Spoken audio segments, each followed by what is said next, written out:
मध्य प्रदेश हुकूमत का आज बजट पेश होगा। वजीर खजाना जगदीश देवड़ा असेंबली में बजट पेश करेंगे। वजीर खजाना जगदीश देवड़ा असेंबली में पहला पेपर लेस बजट पेश करने वाले हैं। मध्य प्रदेश को खुद कफील बनाने की बुनियाद पर वजीर खजाना बजट पेश करेंगे। बजट में डीजल पेट्रोल पर वैट टैक्स कम करने के हवाले से जहां कोई उम्मीद नहीं है, वहीं हुकूमत ने शहरियों पर कोई नया टैक्स नहीं लगाने का भी इशारा दिया है।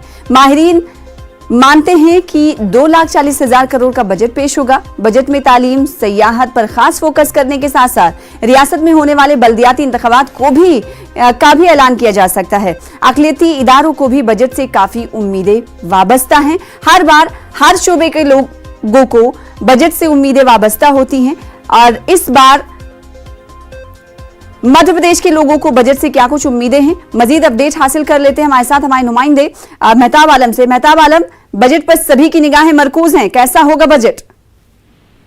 यकीनी तौर पर सभी की उम्मीदें वाबस्ता है, चाहे वो किसान हो, आम खवातीन हो, अक़लियतें हों, तमाम लोगों, क्योंकि पिछला साल जो गया है 2020 का, इसमें सप्लीमेंट्री बजट के जरिए काम चलाया गया था और पूरी साल बजट नहीं पेश हुआ। बजट ये पेश होगा तो बजट में लोगों की जो उम्मीद है, क्योंकि टैक्स को लेकर हुकूमत ने पहले वादे कर दिया कि डीजल और पेट्रोल पर वैट टैक्स का नहीं होगा, लेकिन ये भी राहत देने की कोशिश की है कि कोई नया टैक्स नहीं लगाया जाएगा।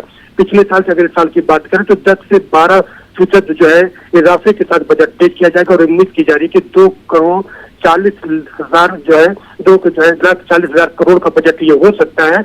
और इसमें जो आने वाले 2 महीने के बाद मध्य प्रदेश में बल्दियाती इंतखाबात होने वाले हैं, तो बल्दियाती इंतखाबात को लेकर भी बजट पर फोकस होगा। और इसके साथ साथ जो है, क्योंकि मध्य प्रदेश को खुद कफील बनाना है, तालीम को लेकर, सयाहत को लेकर जो है खास फोकस होगा। और किसानों का मामला, क्योंकि जो है चाहे मरकज की बात करें या स्टेट लेवल पर बात, सबसे ज्यादा जो है इसी पर सियासत हो रही है, तो किसानों को भी जो है कुछ खास मुराद देने की हुकूमत की तरफ से कोशिश होगी। जी, बेहद शुक्रिया। आगे भी आपसे अपडेट लेते रहेंगे इस हवाले से।